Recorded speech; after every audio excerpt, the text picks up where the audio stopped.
ایک گونا توجہ کرنی چاہیے کہ میری کیا ہے. اس لیے جن لوگوں کو عام طور پر بعض دفعہ غلط جگہ یا کہہ لیں ناجائز یا غیر شرعی لگاؤ ہو جاتا ہے بندوں کو، کسی بندے کے ساتھ، کسی عورت کو مرد کے ساتھ ہو گیا، مرد کو عورت کے ساتھ ہو گیا، تو وہ کیسے کرے. اس کا ایک پورا ایک عمل بھی ہے، نظام بھی ہے، تجربے کیسے جان چھڑائے. لیکن آسان بات آپ کو بھی سمجھ آ رہی ہے کہ انسان میں یہ صفت ہے، جس کے ساتھ بات کرے گا، دیکھے گا، سنے گا، تعلق بڑھے گا. اگر وہ کاٹنا چاہتا ہے بندہ، کم کرنا چاہتا ہے، چھوڑنا چاہتا ہے، تو فطری بات ہے کہ وہ کسی اور طرف اپنا تعلق کرے، کسی اچھی طرف اپنا تعلق کرے، اپنی باتیں کرے. اس سے جو ہے کمیونیکیشن، باتیں اور اس کی یادیں اور باتیں اور مختلف قسم کی جو رابطے ہیں وہ سارے کاٹے گا. تو وہ دھیرے دھیرے آہستہ آہستہ وہ مدھم ہو جائے گا، ایک دم نہیں لیکن مدھم ہو جائے گا. اور دوسری طرف جہاں کرے گا اگر اچھی جگہ، تو وہ جلدی وہ مدھم اور ختم ہو کے اس طرف جو ہے وہ ہو جائے گا. یہ ایک چیز ہے. دوسرا جو انسان کا لفظ ہے یہ نکلا ہے نسیان سے، بھولنے سے، کہ جب یہ کسی چیز سے لگاؤ ہو جاتا ہے تو دوسری چیزوں کو یہ بھول جاتا ہے. بھولنا اس میں ہے کہ یہ بھول جاتا ہے. اور بھولتا بندہ کیوں ہے کہ وہ ایک طرف توجہ کسی دوسری طرف ہوتی ہے. جب ایک طرف لگاؤ ہو جاتا ہے تو دوسری طرف سے غفلت ہو جاتی باتیں مطلب. اور ویسے بھی بھول جانا اس کی فطرت میں شامل ہے کہ یہ بھول جاتا ہے، ذہن سے نکل گئی کوئی چیز تو یہ وہ. تو جب انسان اس طرح ہے کہ اس کی طبیعت ہے، تو اب لازمی بات ہے کہ اس میں بھول ہوگی، وہ غلط جگہ لگاؤ ہو جائے گا.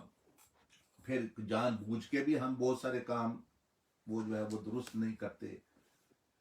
تو لا محالہ یعنی انسان میں کچھ نہ کچھ کمیاں آئیں گی، کچھ بیشیاں ہوں گی، غلطیاں ہوں گی، خطائیں ہوں گی، سستیاں ہوں گی.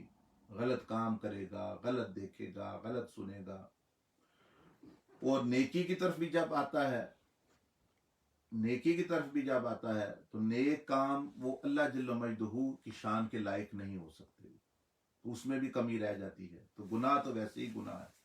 تو انسان اگر بد ہے، برے پرت کی ضرورت ہے کور کرنے کی، یعنی اس طرح وہ کہ بھئی اللہ جل مجدہ اس کی کمی کو دور فرمائے، اس کے گناہوں کو معاف فرمائے، اس کی جو ہے بخشش فرمائے، اور اس کے جو ہے جو رجحانات ہیں ان کو درست فرمائے، تزکیہ فرمائے. تو یہ ضرورت ہے. اور اگر یہ نیکی کی طرف ہے تو اس کو پھر جو ہے مغفرت، پھر قبولیت چاہیے. اس کو یہ بھی مغفرت کا نتیجہ کہ قبولیت وہ اس میں شامل ہے. پھر اس کو جو اللہ جل مجدہ کی عبادت میں جو کمی بیشی رہ گئی، وہ اس طرح نہ ہو سکی، اطاعت اس طرح نہ ہو سکی، صدقہ اس طرح نہ ہو سکا، تو اس کی کمی بھی مغفرت پوری کرتی ہے. تو جب مغفرت مانگ رہا ہے بندہ تو یہ بھی کہہ رہا ہے یا اللہ بھی میری اطاعت، تیری اطاعت میں مجھ سے جو ہے وہ کمی رہ گئی وہ بھی پوری فرما. اسی طرح انسان کی نیت میں کمی بیشی ہو جاتی ہے، اس میں وہ صفائی اس طرح نہیں وہ رہتی، وہ اخلاص اعلیٰ درجے کا نہیں ہوتا، بعض دفعہ کم درجے کا، بعض دفعہ اس میں خرابی آ جاتی ہے، درمیان میں آ گئی، بعد میں آ گئی. تو اس طرح کی کئی چیزیں. تو وہ نیت کی کمی بیشی کو بھی، عمل کی کمی بیشی بھی ہمیں ہوتی ہے.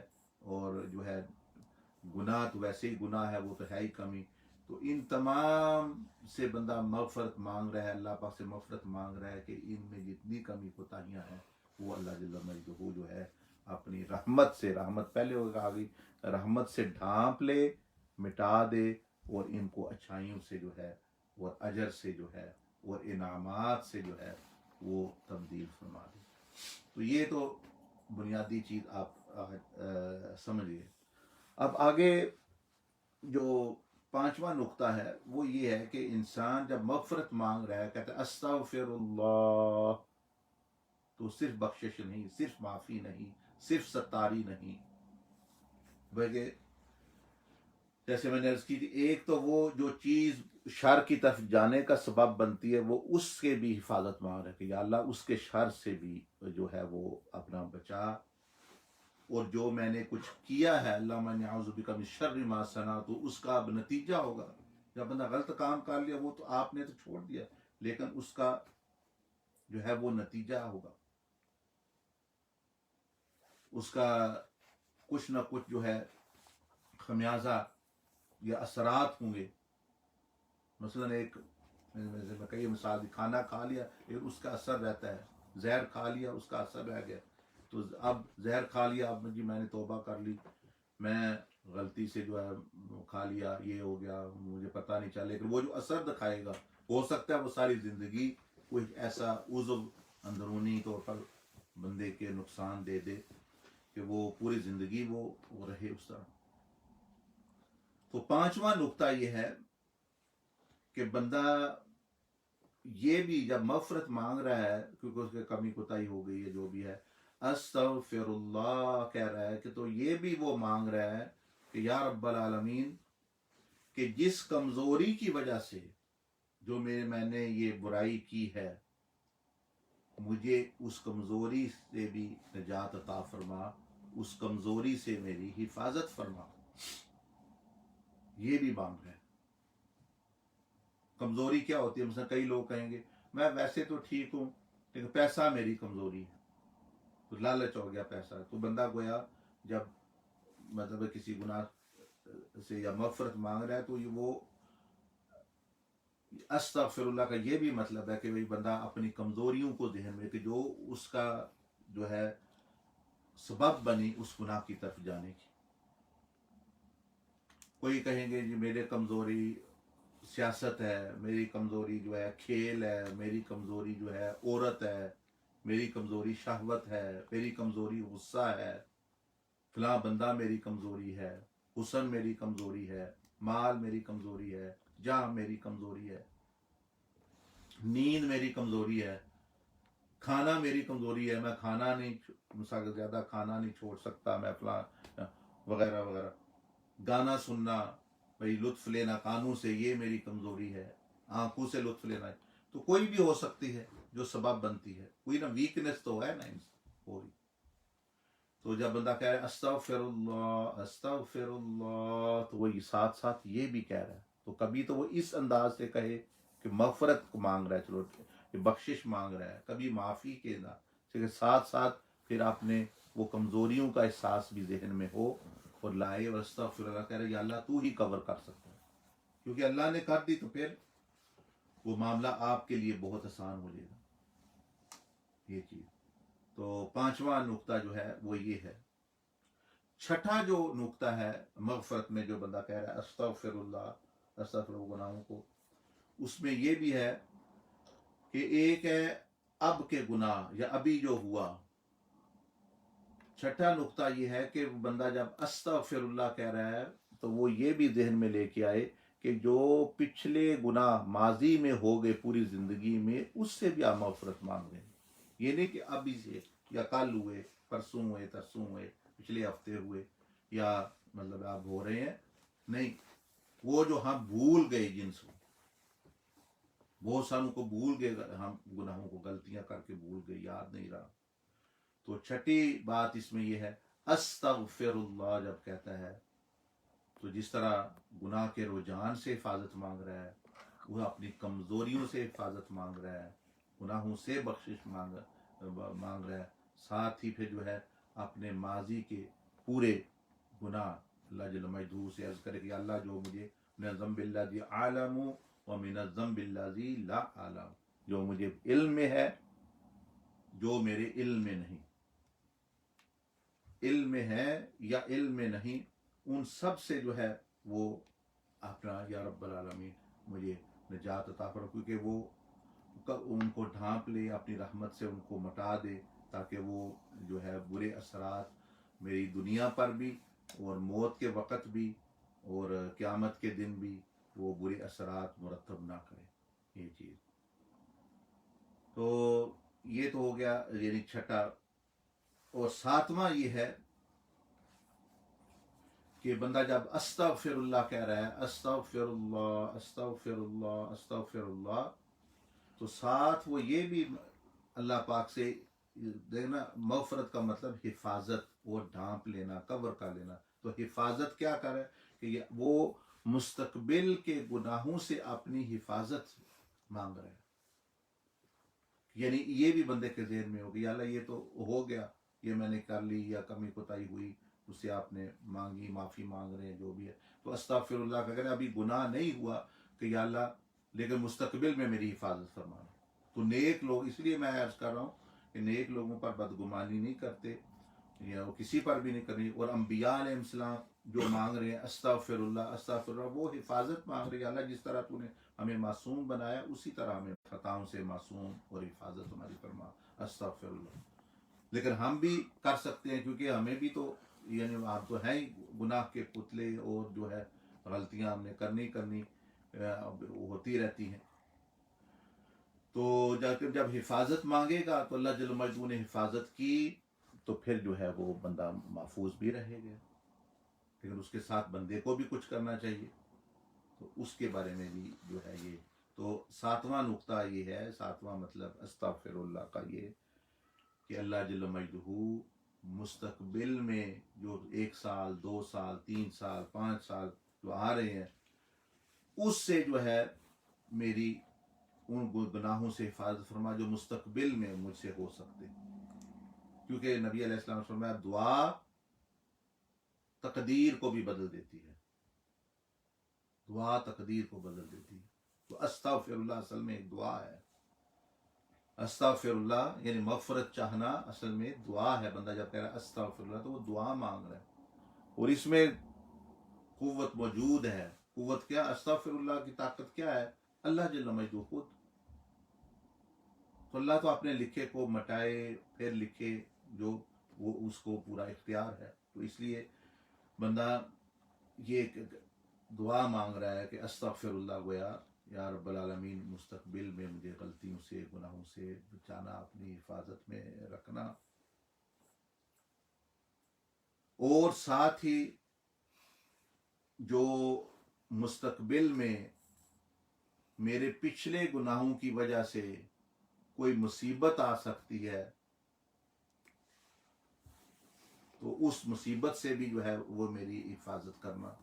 کوئی پریشانی آ سکتی ہے، کوئی نتیجہ آ سکتا ہے، ان چیزوں سے بھی میری حفاظت کرنا. اور اپنے پورے یعنی گناہوں سے بچنے کی گویا وہ اللہ جل مجدہ سے درخواست کر رہا ہے، اللہ کی طاقت کو پکار رہا ہے. تو استغفار والا بندہ یہ کہہ رہا ہے، کیونکہ اللہ کا عدل بڑا سخت ہے کہ جب بندے نے کچھ کیا ہو، چاہے وہ ایک بکری سے ایک بلی کو مارا ہے، بکری کو مارا ہے، یا کچھ اس طرح کوئی، تو یہ اس کا بھی عدل، اور جب بندے کو جواب دینا پڑے گا تو یہ بڑا مشکل ہو جاتا ہے. اس کا نتیجہ آئے گا. بندے نے غلط کام کر لیا ہے، اب جانور پہ زیادتی کی ہے، وہ جانور کے ساتھ ظلم کیا ہے، اب آپ کے ساتھ وہی معاملہ بعض دفعہ ہو جائے گا. تو پھر جو ہے وہ کیا، تو یہ بندہ یعنی ڈرے، اپنے اندر ڈر اور خوف وہ پیدا کرے کہ یا رب العالمین یہ جو مستقبل میں اس کا نتیجے آنے والے ہیں، میرے پچھلے گناہوں کے مجھ سے حفاظت فرمانا، اور مستقبل میں گناہوں سے بھی میری حفاظت فرما. اور جو ہے یعنی جو زمانہ ابھی وقت آئے گا، واقع آئیں گے، تو میری حفاظت. تو یہ 7واں. 8ویں چیز جو استغفار کے ذریعے بندہ اللہ جل مجدہ سے وہ مانگ رہا ہے، یہ بھی ہمارے ذہن میں نہیں ہوتی، لیکن جو اس لیے ہمیں نیک لوگوں کے استغفار کا نہیں پتا کہ وہ کس نیت سے کس ذہن سے کر رہے ہیں، کیونکہ یہ پورا جامع لفظ ہے. استغفر اللہ استغفر اللہ استغفر اللہ کا یہ بھی مطلب ہے کہ یا رب العالمین اچھے اعمال کرنے پر میری مدد فرما. یہ بھی استغفر اللہ، دیکھیں کتنا جامع لفظ ہے، کتنا خوبصورت ہے. ورنہ وہ ہر چیز، ہر دعا، ہر بہت ساری یہ چیزیں علیحدہ علیحدہ بندہ بعض دفعہ نہیں بھی مانگ سکتا. لیکن یہ ایک ہی لفظ جو ہے یہ اس میں یہ بھی شامل ہے، استغفر اللہ پڑھ رہے ہیں، استغفر اللہ کہ اللہ، گویا یہ بندہ کہہ رہا ہے کہ یا اللہ نیک اعمال میں میری مدد فرمانا، نیک اعمال کرنے کی توفیق عطا فرمانا، اور میری نصرت فرمانا، آسانی فرمانا کہ نیک اعمال میرے ہاتھ سے ہوں، نیکی کی توفیق مانگ رہا ہے، نیکی کے اعمال مانگ رہا ہے، نیک کام کرنے، تو استغفر اللہ صاحب. تو اس طرح ہم نیک بندے کسی کو دیکھے وہ استغفر، ہم یہ گناہوں سے معافی، میں گناہوں سے نہیں، وہ نیکی کی آگے مانگ رہا ہے موقع. اسی طرح صحابہ اکرام، اہل بیت کرام رضوان اجمعین، اسی طرح انبیاء علیہ السلام، وہ نیکی کا اور خیر اپنا مانگتے ہیں انہی الفاظ سے، استغفر اللہ استغفر اللہ استغفر اللہ سے، خیر بھی مانگتے ہیں، حفاظت مانگتے ہیں. اور 9واں نقطہ جو ہے اس میں یہ ہے کہ استغفر اللہ کہتے ہوئے بندہ اللہ جل مجدور سے گویا اس استغفار میں شامل ہے کہ وہ رہنمائی اور ہدایت مانگ رہا ہے کہ مجھے سیدھے راستے پر رکھنا. یہ جو ہم سورۃ الفاتحہ میں مانگتے ہیں، اہدنا الصراط المستقیم، یہ استغفار میں بھی یہ ہے، استغفر اللہ الذی لا الہ الا هو الحی القیوم. تو اس میں یہ شامل ہے کہ بندہ مغفرت میں، اس کے مغفرت کے پیکج میں یہ چیز بھی شامل ہے کہ وہ یعنی رہنمائی، کیونکہ رہنمائی گائیڈنس کا مطلب یہ ہے کہ آپ کو اگر صحیح راستے پر ہوئے، صحیح راستے کا پتہ ہوا تو تبھی بندہ چلے گا. رہنمائی بندے کی ہوئی. گمراہ بھی دیکھیں، وہ کوئی گمراہ کرتا ہے وہ بندہ گمراہ ہوتا ہے، تو رہنمائی ملے گی، ہدایت ملے گی. یہ اتنی بڑی چیز ہے کہ یا اللہ پاک سے استغفر اللہ مانگ رہا ہے کہ یا اللہ مجھے تمام معاملات میں جو ہے میری رہنمائی فرمانا، یعنی میں صحیح فیصلے کروں، گھر کے معاملات میں، باہر کے معاملات میں، دین کے معاملات میں، دنیا کے معاملات میں، آخرت کے معاملے میں، رات دن زندگی گزارنے کے معاملے میں ہدایت پر رہوں، میں رہنمائی میری ہوتی رہے. کیونکہ رہنمائی ہوتی رہے گی تو وہ بندہ پھر سیدھی راستے پر اور کامیابی کے راستے پر وہ اپنا چلا جائے گا. اور 10واں نقطہ اس میں یہ ہے، 10واں نقطہ تو کہ بندہ جتنی بھی عبادت، جتنا بھی اچھا عمل کرے، اپنے نیت جتنی، لیکن پھر بھی ترقی کی، کمال تک پہنچنے کی گنجائش رہتی ہے. کیونکہ کمال یعنی عبادت، عمل، کیونکہ یہ اللہ پاک سے متعلقہ جو ہے، اللہ پاک کے قرب کی، اللہ پاک کے معرفت کی، اللہ پاک کی بڑائی کوئی حد ہی نہیں. جب حد ہی نہیں تو وہاں پھر بندہ کیسے پہنچ سکتا ہے؟ تو یہ بندہ جو مغفرت مانگ رہا ہے وہ کہہ رہا ہے یا اللہ مجھے اس معاملے میں کمال عطا فرما، اس معاملے میں اطاعت میں بھی کمال عطا فرما، توبہ میں بھی کمال عطا فرما، نیکی میں بھی میں اونچے سے اونچا. تو یہ انبیاء علیہ السلام کیا کرتے تھے. ان کا جو استغفار ہے وہ کمالات تک پہنچنے، یعنی اونچے سے اونچے کمالات الہیہ، اور جو اللہ جل مجدہ کی شان بھائی اس کے لائق ہم، اور اللہ کے کمالات کی کوئی حد نہیں، اس لیے عبادت کے درجوں کی بھی کوئی حد نہیں، کیونکہ اس کی کوئی لمٹ نہیں، کوئی حد نہیں. تو انبیاء علیہ السلام یا نیک لوگ جو ہیں وہ استغفار بعض دفعہ اس غرض سے وہ یعنی کمال سے دوسرے کمال تک اور آگے اور آگے، وہ جب وہ دیکھتے ہیں جاتے ہوئے تو پچھلے کو وہ سمجھتے ہیں کہ یہ تو کمی ہو گئی، حالانکہ وہ بھی ایک کمال ہی ہوتا ہے. لیکن اس کمال سے بھی، اس کوالٹی سے بھی اعلیٰ سے اعلیٰ ایک کوالٹی ہوتی ہے. جس طرح کوالٹی ایک چیز بہت اعلیٰ ہے پھر اس میں بھی کوالٹیز ہو گئی. تو 10واں نقطہ جو ہے وہ اس میں یہ ہے کہ استغفر اللہ کہہ کے بندہ جو ہے اپنے یعنی کمال تک اعلیٰ درجے تک پہنچنے، اچھے درجے تک پہنچنے، اور یعنی عبادت کا جو ہے احسان والا درجہ، جس کو نبی علیہ السلام احسان فرمایا، تو وہ مانگنے کی کوشش کر رہے ہیں، اعمال کا، اخلاق کا، زندگی کا. تو یہ سارا اس لیے حضور علیہ السلام صحابہ کرام فرماتے ہیں کہ اکثر آپ استغفار فرمایا کرتے تھے کہ یہ ساری چیزیں اس پہ شامل. وہ تو ہمارے جیسے میرے جیسے گناہ گاروں کا ہے کہ وہ گناہوں کی بخشش اور گندگیوں سے جو ہے معافی، وہ یہ مان وہ ہمارے. لیکن یہی لفظ جو ہے وہ جب انبیاء علیہ السلام اور اولیاء بڑے درجے کے بزرگ اہل بیت اطہار صحابہ کرام، تو وہ اور معنی میں ہوتا ہے. تو یہ 10 نکات ہیں، 10 چیزیں. اسی طرح کچھ تھوڑے سے اور رہ گئی ہیں، وہ بھی اگلی دفعہ کوشش کریں گے، وہ بھی ہو جائے، مکمل ہو جائے گا کم از کم استغفار والا. تو پھر جو ہے تھوڑی سی توبہ کے بارے میں بات کر کے، تو یہ ابھی پھر یہ زندگی بھر کے لیے ایک عظیم ایسا ورد کہہ لیں، اور ایسی خوب وظیفہ، اور ایسا ایک انعام، ایسی ایک چار کہ ہاں دنیا آخرت کے خزانے اس سے جو ہے کھل سکتے ہیں.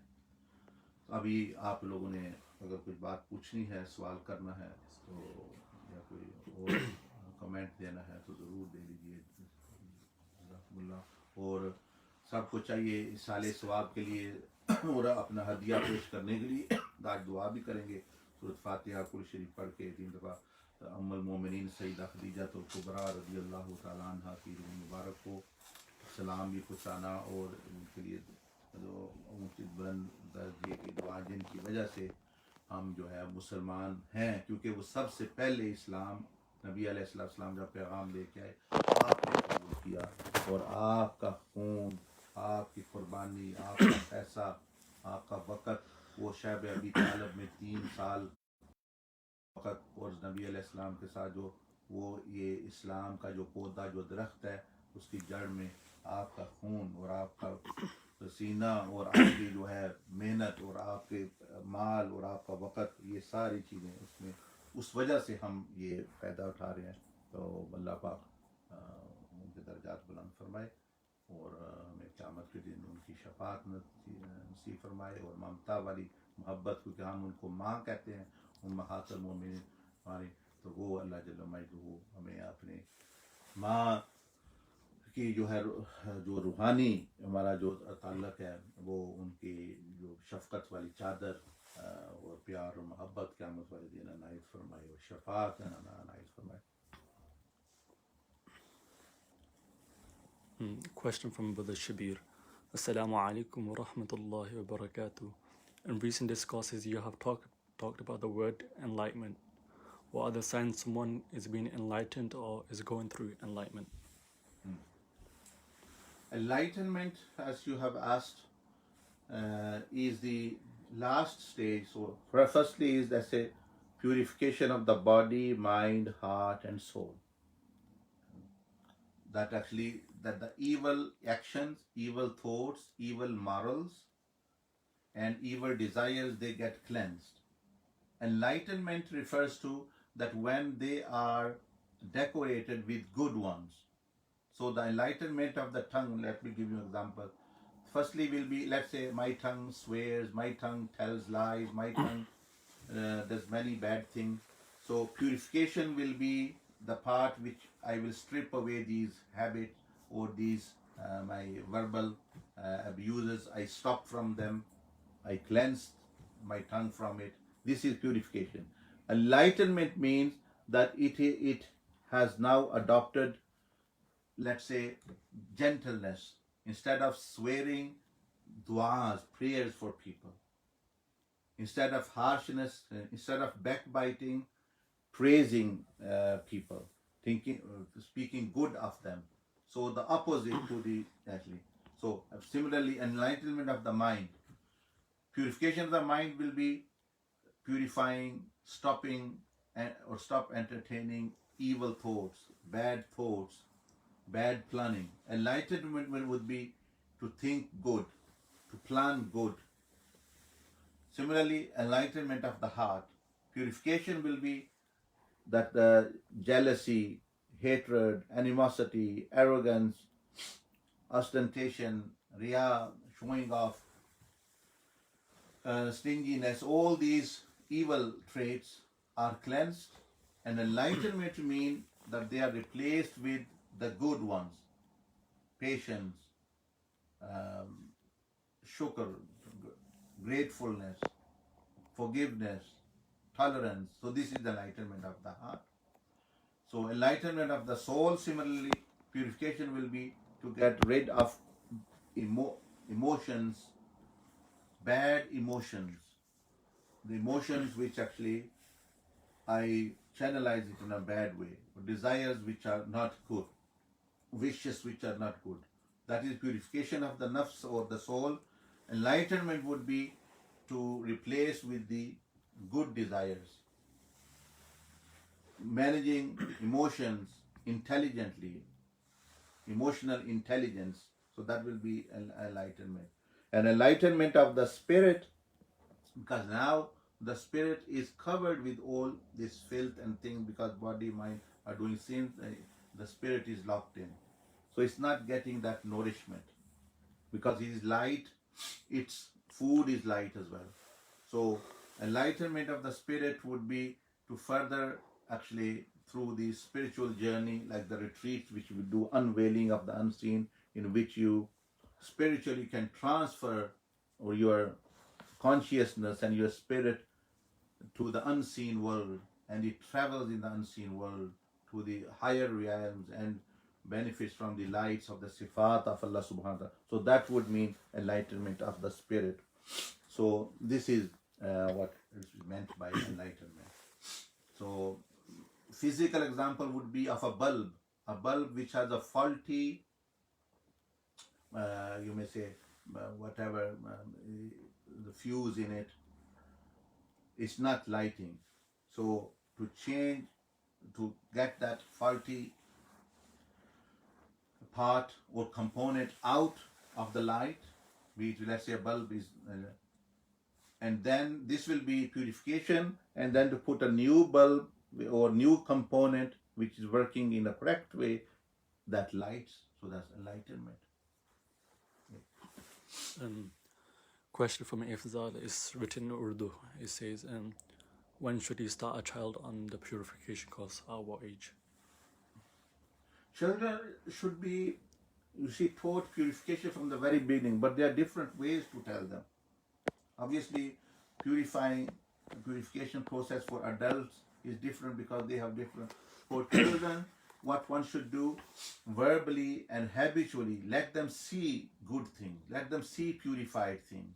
So let's say if the children are at home, if babies, if they see cleanliness, they will also get the message of cleanliness. If they see forgiveness, they will pick up forgiveness. If they see time management, they will pick up that as well. If they see violence, they will pick up violence. So for children, it is what you are showing them practically that is actually purification for them. And then mentioning to them stories, and then once they get actually, you may say 6-7 years old, teaching them good habits and things, etc. Then, but the course of purification which you are talking about, there is a course for children which from 6 onwards, from 6 years old, they can be taught this purification. So there are 2 books. One is for adults, of Tariqa Muhammadiyah, the Journey to the Pleasure of Allah, and one is actually for children as well, which is available on our website to download freely, or get actually you can buy a hard copy as well. So this is the way. Question from Aliya. Assalamu alaikum wa rahmatullahi wa barakatuh. What is the most effective and beneficial way to spend our time during Ramadan? Jazakallah khair. In Ramadan, because many people ask this question, if you do not have, we have outlined the levels of fast and the what amal at least a person can do to make the time more valuable. So if you do not have those amal, please inbox in the Facebook, or just send a general message here, or through the WhatsApp or through the Facebook, and that sheet and those amals, meaning practices in 24 hours, in order what you can do to make actually more, you may say, use of this precious time.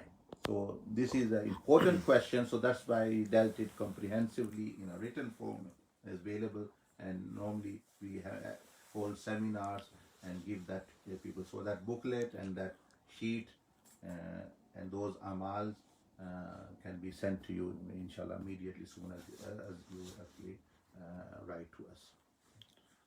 Question from Mustafa Ashrafi. How much purification is required to become a friend of Allah? And when does someone know that he or she is a friend of Allah? You see, Allah subhanahu wa ta'ala's friendship have two levels.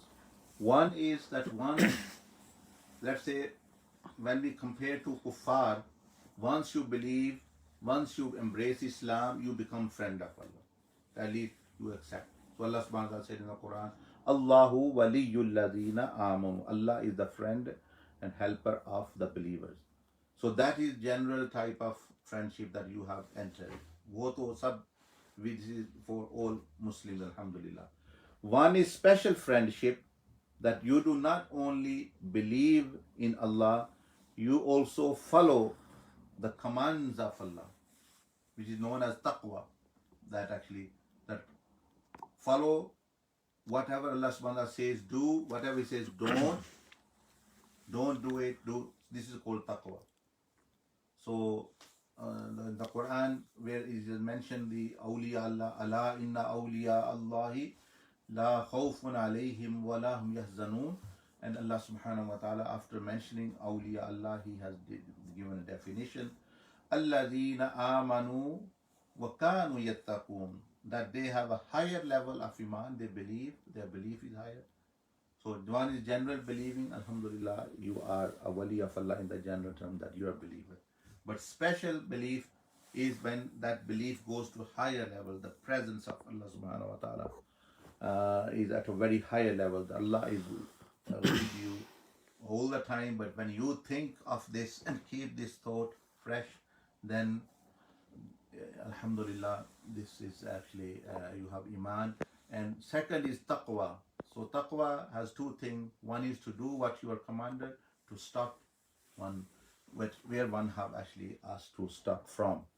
So having this consciousness of Allah subhanahu wa ta'ala, being mindful of Allah Jalla Majduhu, and to keep your mind. So once a person have taqwa, iman and taqwa, then actually they enter the realm of the friendship of Allah. And then there is no limit to the friendship of Allah, the highest high a person can go.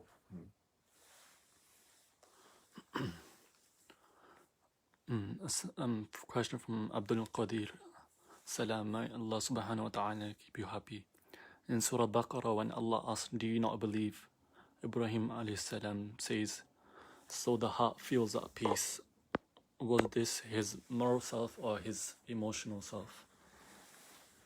Sayyidina Ibrahim alayhi salam, you see, the answer to your question is that the yaqeen or the iman has different levels, different qualities. One is iman, belief, which I have heard. If you tell me something that you have, let's say, an apple, but I've not seen it, you're just telling me you have it.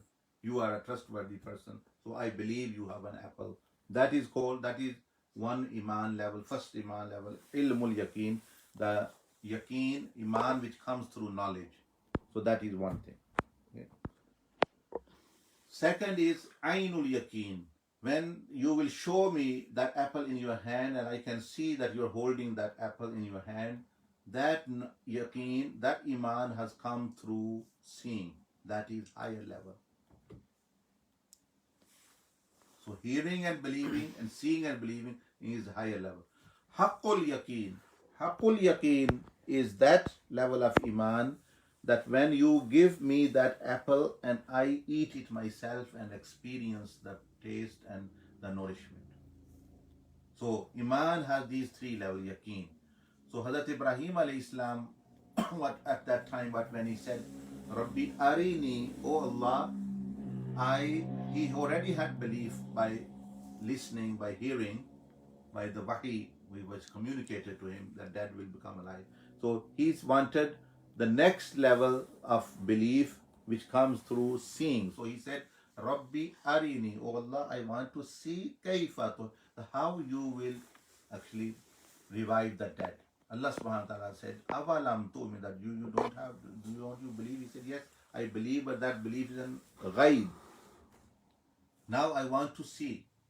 وَلَكِنْ لِيَطْمَئِنَّ قَلْبِي, to satisfy my heart. So Allah subhanahu wa ta'ala said, okay, that's fine.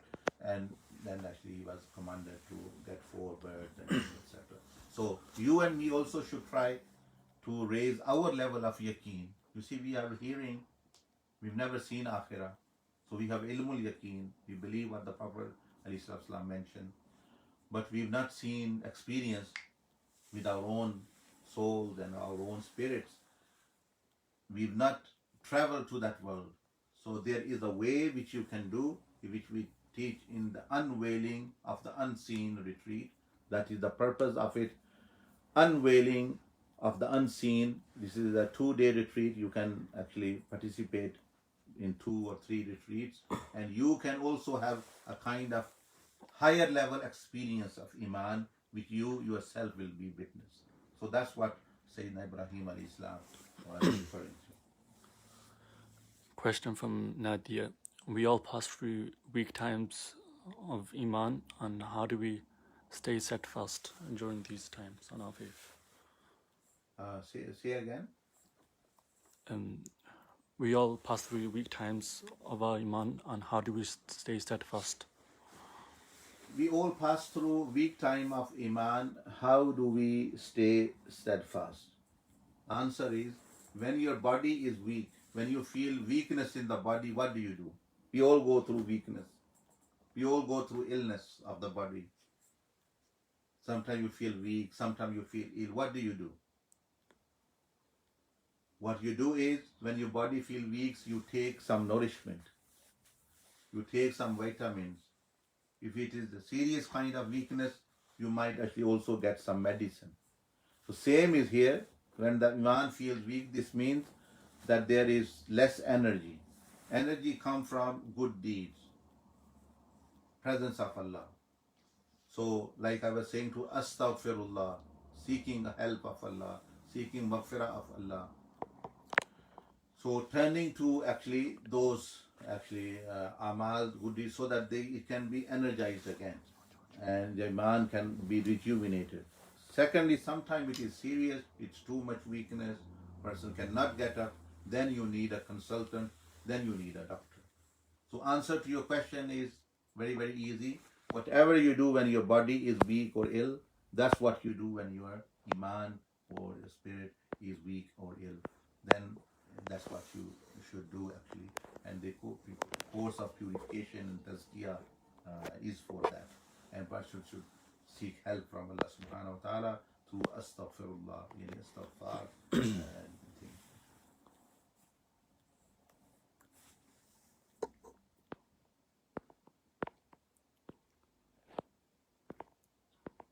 That's it.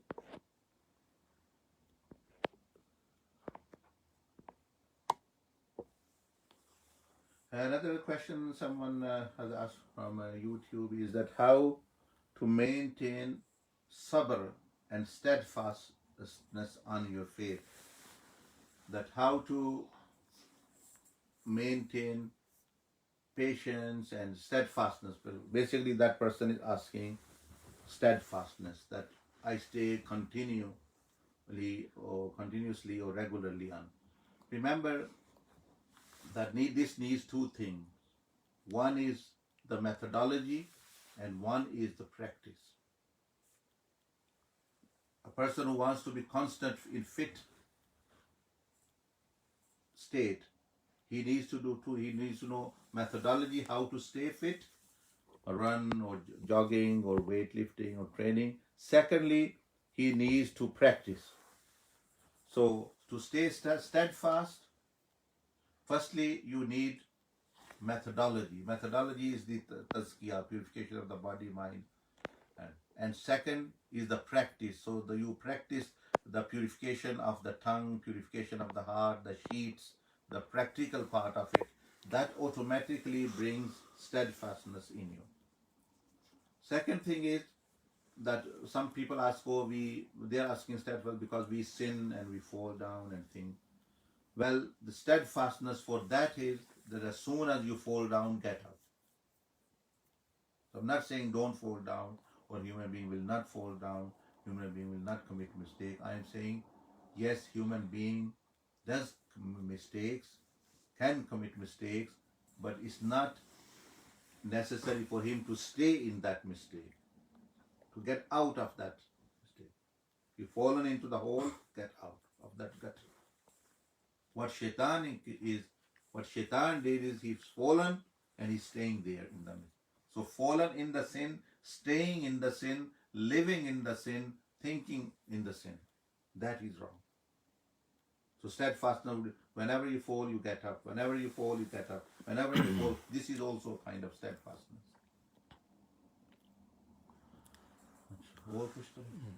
Another question by Muhammad Khan.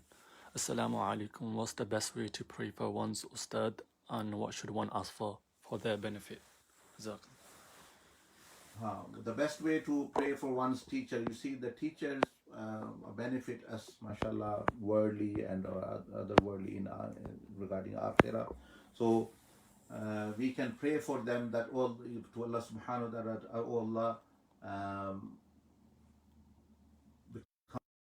them, forgive them, and give them whatever is goodness for them, and save them whatever is evil.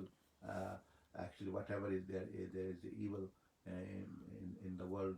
So these four things: rida of Allah, forgiveness, maghfirah, goodness, asking goodness for them, and asking refuge and protection evil for them.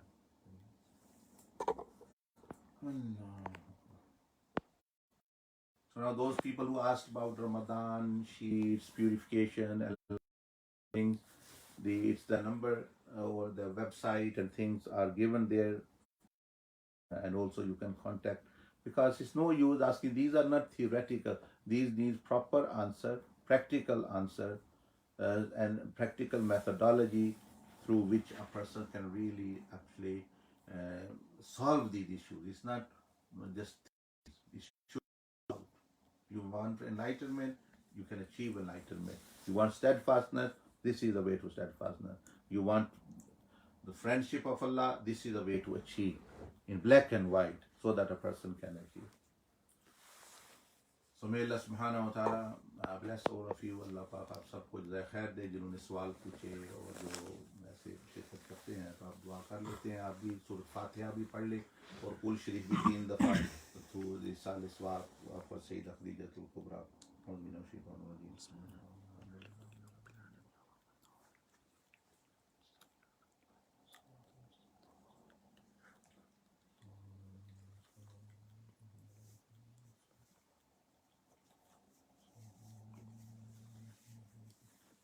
الحمد للہ رب العالمین والصلاة والسلام علی رسول اللہ وعلی آلہ وصحبہ اجمعین. یا رب العالمین، اپنے فضل و کرم و احسان سے اس رمضان شریف کے روزے، قیام، تراویح، صدقہ خیرات جو بھی تیری ہی توفیق سے ہم کر رہے ہیں، یا ارحم الراحمین قبول فرما.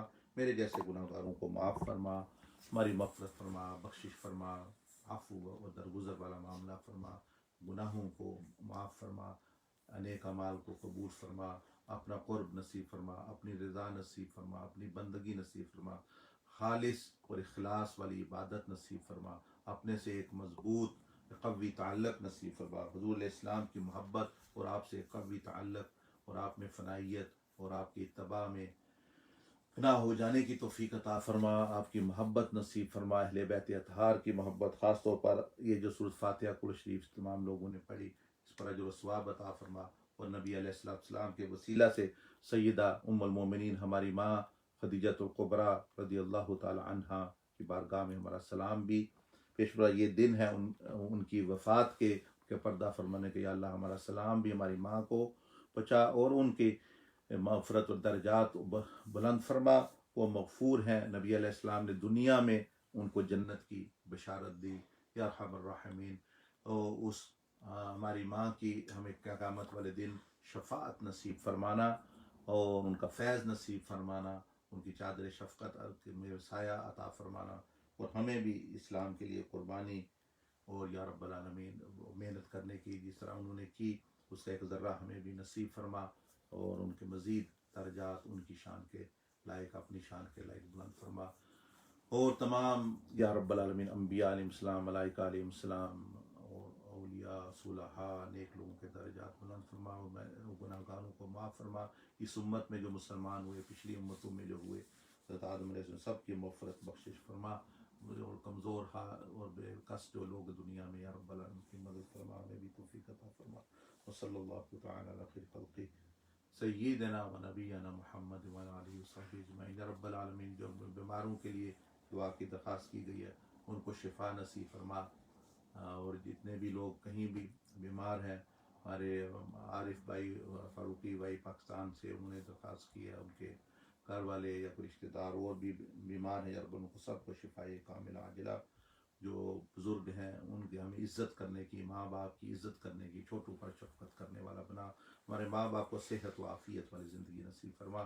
سبحان ربک رب العزت عما یصفون وسلام علی المرسلین الحمد للہ رب العالمین آمین.